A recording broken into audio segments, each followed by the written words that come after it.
Hello everyone, welcome to my YouTube channel. आज हम लोग बात करने वाले एक इम्पॉर्टेंट वैकेंसी की, जो कि सीधी संविदा बेस पे होती है। ठीक है, संविदा वैकेंसी कौन सी है? जो कि सिर्फ और सिर्फ महिलाओं के लिए, जितनी भी फीमेल्स कैंडिडेट होती है, बीएड किया हुआ हो या फिर किसी भी कंप्यूटर डिप्लोमा से लेकर बीएड तक की। ये कौन सी वैकेंसी, किस वैकेंसी की हम लोग बात कर रहे हैं, उसके बारे में हम लोग डिटेल अभी देखते हैं।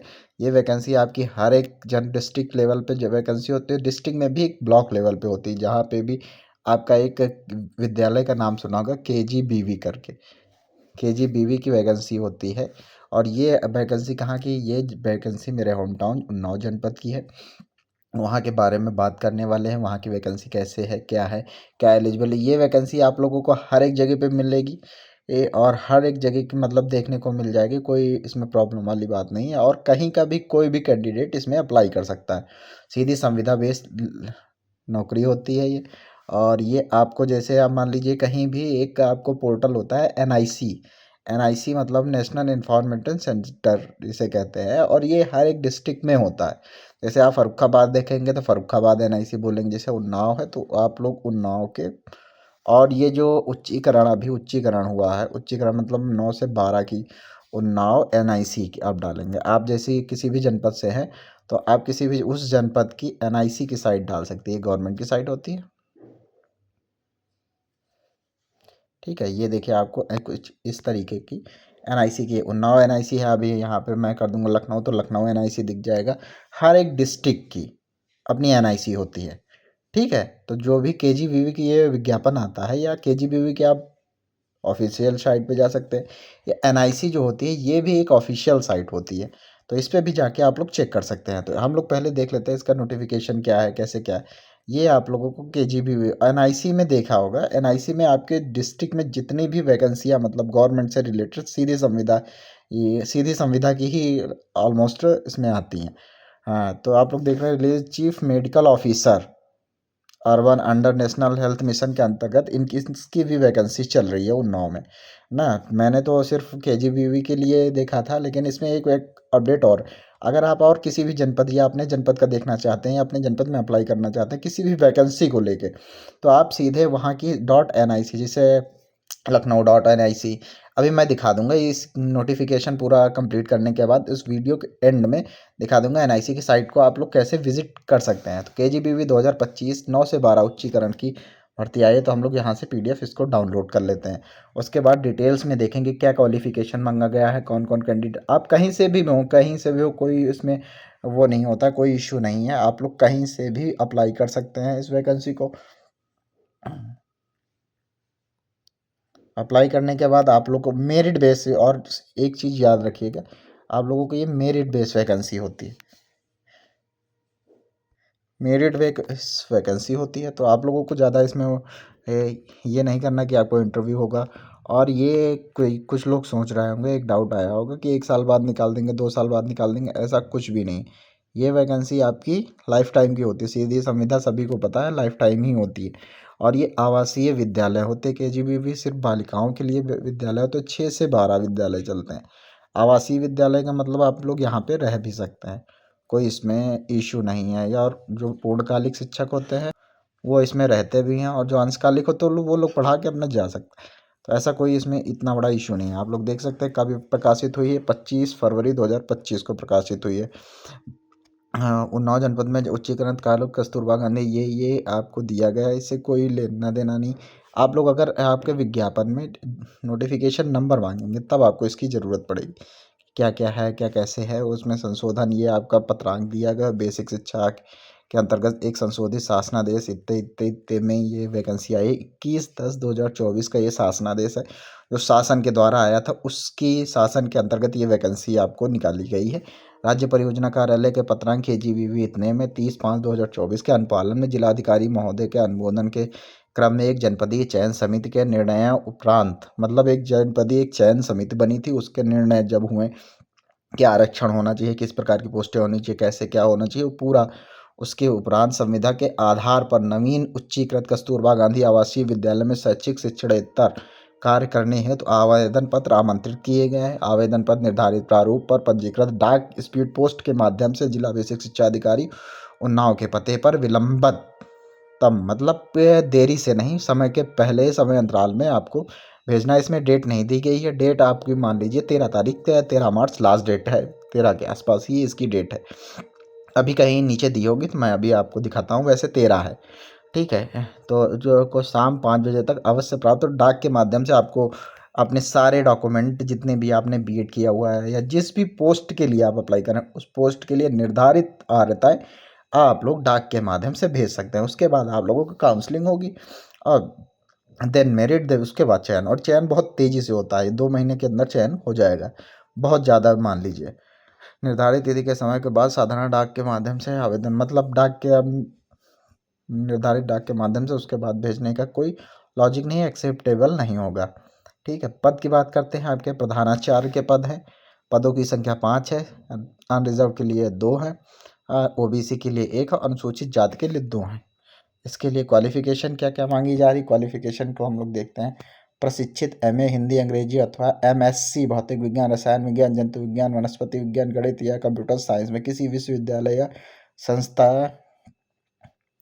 विश्वविद्यालय संस्था की या अन्य राज्य परिषदीय या संबंधित किसी संस्था या इसी प्रकार के संस्थाओं की जिसकी परीक्षाएं परिषद द्वारा मान्यता प्राप्त हों। कक्षा 9 से 12 तक कम से कम 4 वर्ष का प्रशिक्षण अनुभव, मतलब आपने कहीं टीचिंग किया हो 9 से 12 की मान्यता प्राप्त किसी जूनियर स्कूल में प्रशिक्षण स्नातक प्रधानाध्यापक के रूप में कम से कम 4 वर्ष का अनुभव हो।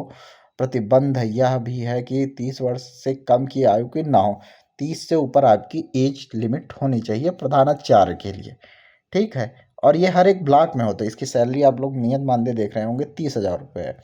ठीक, नेक्स्ट है आपके क्या है, किसी मान्यता प्राप्त संस्था इंटरमीडिएट कक्षाओं में 10 वर्ष का शिक्षण अनुभव के साथ साथ या द्वितीय प्रथम या द्वितीय की स्नातक उपाधि या 15 वर्ष से शिक्षण अनुभव के साथ तृतीय श्रेणी की स्नातकोत्तर उपाधि या फिर या करके लगा हुआ है, आप लोग याद रखिए। ये सारी चीज़ें आपको एक कैंडिडेट में नहीं, या करके इनमें से कोई भी एक अर्हता आपको कैरी करनी हो। विज्ञान में प्रशिक्षित स्नातकोत्तर डिप्लोमाधारी प्रतिबंध यह है कि उसने यह डिप्लोमा पाठ्यक्रम प्रथम या द्वितीय श्रेणी उत्तीर्ण किया हो या किसी मान्यता प्राप्त संस्था में ऐसा पाठ्यक्रम उत्तीर्ण करने के पश्चात 15 से 20 वर्ष की प्रशंसनीय सेवाएं की हों।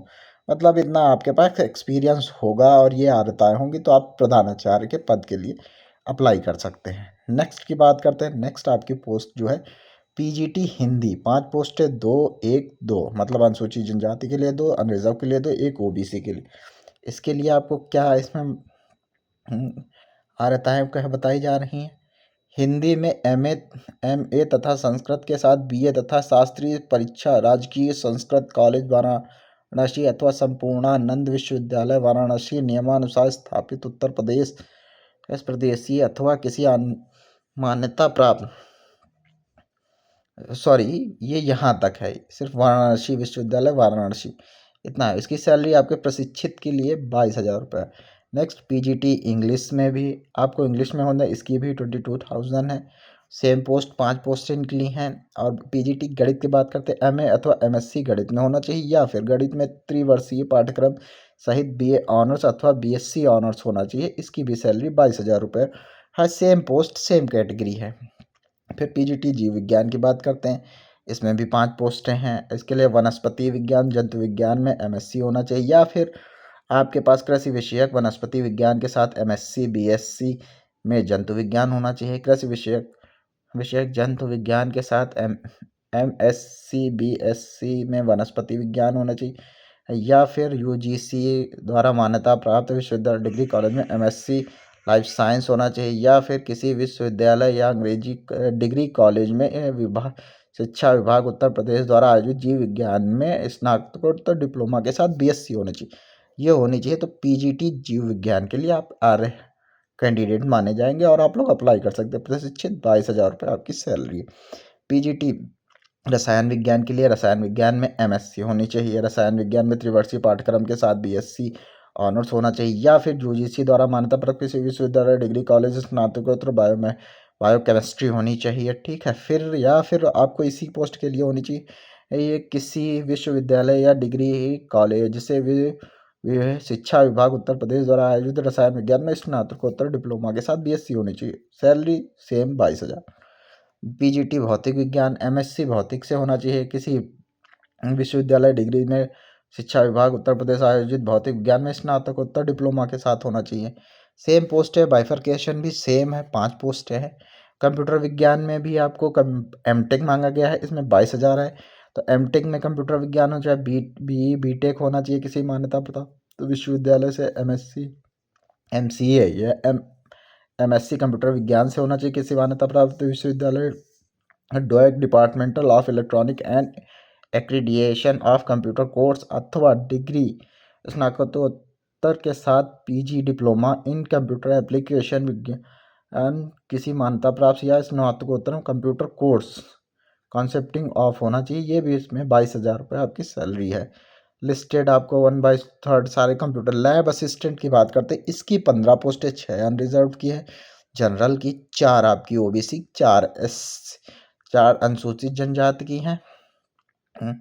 और एक पोस्ट ये कहा कि दी गई है, हम लोग देख लेते हैं, ईडब्ल्यूएस की।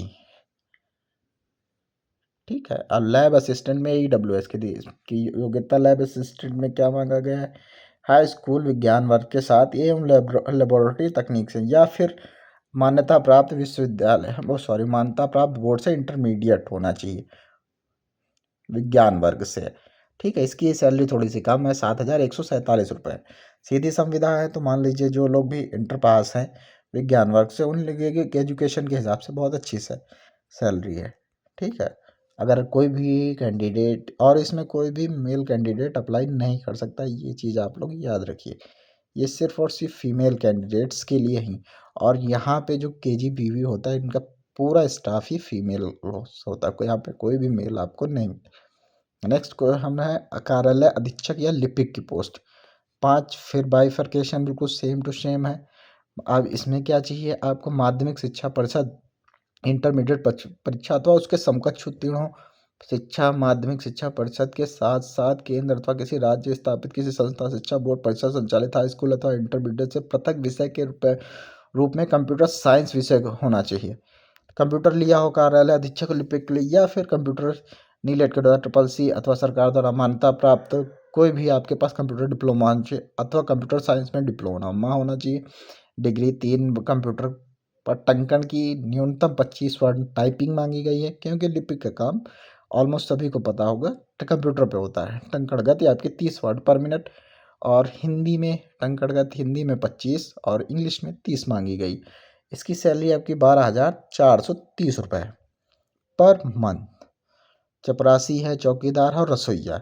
चपरासी चौकीदार रसोइया की सभी की 9 पोस्टें, 4 जनरल, 3 ओबीसी, 2 एससी की। कक्षा 8 उत्तीर्ण। सिर्फ रसोइया का मानदेय 6,433 रुपये। बाकी सभी का मानदेय जो कक्षा 8 उत्तीर्ण है चपरासी चौकीदार 7,147 रुपये। नोट, समस्त पद महिला अभ्यर्थी हेतु आरक्षित है, मतलब कोई भी मेल कैंडिडेट इसमें नहीं डाल सकता। उपयुक्त समस्त पद अधिकतम 11 वर्ष में शैक्षणिक सत्र मानदेय पर संविदा पर आधारित, और ये सीधी संविदा है, आउटसोर्सिंग संविदा नहीं है। तो इस चीज़ का आप लोग ध्यान रखिएगा, जो लोग भी एलिजिबल कैंडिडेट। आयु आपको दी गई है, एज बिटवीन किस से किस एज के बीच में आप लोग कर सकते हैं आरक्षण का आपको मिलेगा। न्यूनतम 30 वर्ष, अधिकतम 45 वर्ष की आयु गणना 1 अप्रैल 2009 से 12 तक के कम से कम 4 वर्ष का शिक्षण अनुभव हो। शेष पदों के लिए न्यूनतम प्रधानाचार्य के लिए 30, शेष पदों के लिए 25 वर्ष से अधिकतम 45 वर्ष तक।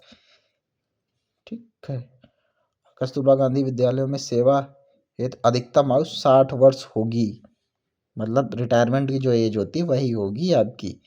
ये चीज़ आप लोग याद रखिएगा। तो मतलब एक बार अगर नौकरी पा गए तो रिटायरमेंट तक 60 साल तक आप चलाएंगे।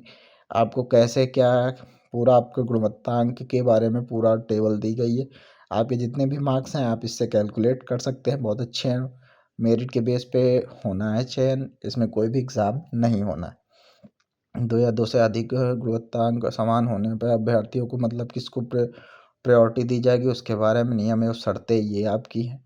आप लोगों को ठीक है कैसे आवेदन पत्र करना है, कैसे प्रमाणित करना है, कैसे डाक के माध्यम 45 रुपये का डाक टिकट चस्पा करते हुए नियम और शर्तें। वांछित योग्यताएं अनिवार्य हैं। आवेदन पत्र आवेदित पत्र पर नाम मोटे अक्षरों से अंकित करना है। आप एक लिफाफा ले लेंगे, इन्वेलप जिससे स्पोर्ट पोज या रजिस्टर डाक करते हैं, वैसे ही आपको अपने सारे डॉक्यूमेंट संलग्न करके अपनी पद के अकॉर्डिंग भेजें। किसी भी प्रकार और पद का जरूर मेंशन करिएगा आप। प्रकार के परिवर्तन सुधार विज्ञप्ति को किसी भी समय निरस्त करने का अधिकार जनपदीय समिति को होता है, ये तो सब में होता है। अभ्यर्थी को आवेदन पत्र के साथ निर्धारित स्थान पर नवीनतम सपोर्ट साइज स्वप्रमाणित पर फोटो चिपकानी, समस्त शैक्षणिक अंक प्रमाण पत्र, अनुभव प्रमाण पत्र, जाति निवास प्रमाण पत्र एवं अन्य वांछित प्रमाण पत्र की स्वप्रमाणित छायाप्रति संलग्न किया जाएगा। आवेदन पत्र के साथ अनिवार्य रूप से 2 लिफाफा अपना स्पष्ट पता। 2 लिफाफे इसलिए मंगाए जाते हैं कि मान लीजिए आपको डाक के माध्यम से ही अवगत कराया जाएगा कि आप शॉर्ट लिस्टेड हुए, तो वो लिफाफा आपको दोबारा भेजने के लिए, इसीलिए 2 लिफाफे आपसे स्पष्ट अब नाम, मोबाइल नंबर और पिन कोड सहित लिखा हुआ भी संलग्न करें, जिस पर 45 रुपये का डाक टिकट चस्पा हो। मतलब ये डाक टिकट आपको उन लिफाफों पे चिपका के ही भेजना है और साथ में उसके भेजना है।